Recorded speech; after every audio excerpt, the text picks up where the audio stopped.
Now, for more on this story, I'm joined from Riyadh by Nas Daily. Nas, thanks for joining us. Well, you've built your platform around storytelling and about human connection as well. What's your read on how people are processing this ceasefire narrative online right now? Yeah, first of all, Jono, thank you for having me. I'm calling you from Saudi Arabia. It's good to be here. I wish I could be with you in the studio. Look, the ceasefire, every ceasefire is a good ceasefire. It's good for the world. Not as many people dying, we're heading towards peace, and I think that's really, really important. Everybody I know, I think the general sentiment is that of optimism. So, but I still think there's a bit of a question mark whether actually all 20 points will be, will be executed or not. And that's still a question for everybody. I guess, Naz, when J.D. Vance says stuff like he's optimistic about the truce as well, you have to look at the global audience, which you're directly connected into. And if we just simply look at the 14 million people who are following you on YouTube alone, do you think the audience globally are going to buy that optimism? Are they maybe a bit skeptical of this right now? Look, here's how I think about it. If you know nothing about the conflict, you're optimistic.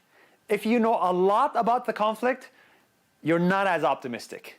So I'll leave it as that. So those that are let's say, armchair viewers of the conflict, I think overall they're happy. But the ones that really understand Hamas, really understand Israel, really understand the region, I think there's a couple of question marks. As somebody like yourself with, I want to say a foot in either camp, but I'll delve more into that in a second. You're Israeli-Palestinian. You've publicly discussed this at length before on your channels.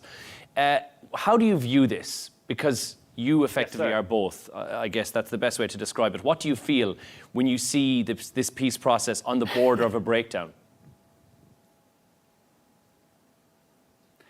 Look, I'm one of the lucky ones. I understand Israel better than anybody else because I am Israeli. I also understand Palestinians better than anybody else because I am Palestinian. There's only 2 million people like me in the world that can see both sides. And I'll tell you this very honestly. The best thing that could happen to the Palestinians and Palestine is the defeat of Hamas. That is the best thing that could happen. And the best thing that could happen to the Israelis is the defeat of Hamas. The same thing is the best thing that could happen to both Israelis and Palestinians. This is a very rare moment. We both have the same goal: no more terrorism. And I think we're getting closer to it than ever before. Naz, the return of the hostages, and Hamas has released 2 more hostage bodies as well. The emotional impact on that for you as someone who's Israeli, when we saw the return of the Israeli live hostages in Hostage Square, that was a huge pivotal moment. And again, it was difficult not to be moved to tears seeing that. Likewise, on the opposite end of that, we saw Palestinians who'd been held as prisoners, who'd been returned to their families as well. And again, tears were on many people's faces when we saw something like that. What do you think the public sentiment is, especially on social media where you are so active, when people see this and say, okay, we're moving in the right direction? Do you want the honest answer or just a TV answer? I want the honest answer from you. Good. Okay. The honest answer is I think those that are pro-Palestine, anti-Israel have dehumanized every Israeli. So they did not feel much about the hostages. Those that are pro-Israel and anti-Palestine, they didn't feel much either about the Palestinian prisoners because we have also dehumanized the Palestinian side. There is dehumanization from both sides. So the question is, did you shed any tears? Depends on which side of this conflict you're on. That's essentially what happened. If you ask for my personal opinion, my honest personal opinion, I was sad. I was really sad because sad at the amount of lives that were lost over the last 2 years that were unnecessary. We didn't have to do this war. We didn't have to go through all of this. We really, the Middle East, and I'm saying this as a Middle Eastern, we need to put an end to radical extremism.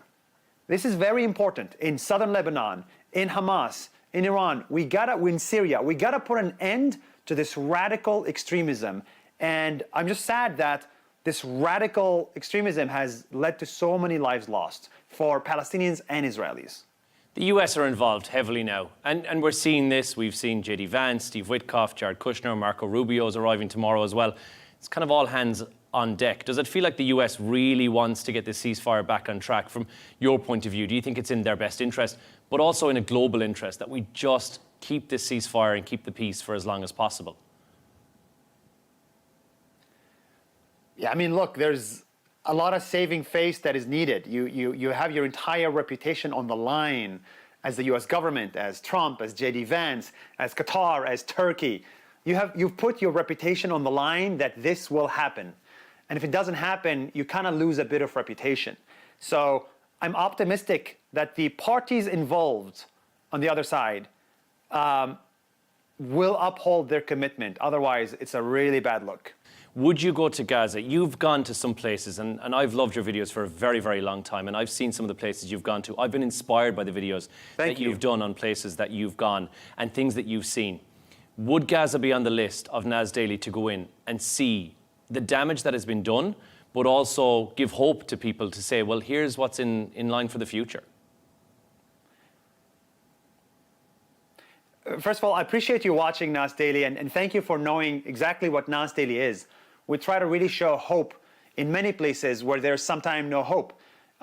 Nas Daily has gone to the West Bank, and I've bought an apartment in the West Bank to support the economy, and I made countless videos supporting Palestinians. I have not gone to Gaza because I'm not allowed to. I cannot access Gaza. And so if I have the ability to, I would love to. I mean, you know, Gaza is extremely complicated, and now it's an active war zone. And generally, I try to stay away from active war zones like Russia, Ukraine, or Nigeria, or Sudan. I try to stay away from active war zones. But you know, when things calm down, you know, I would love to take a visit and make the Nas Daily videos.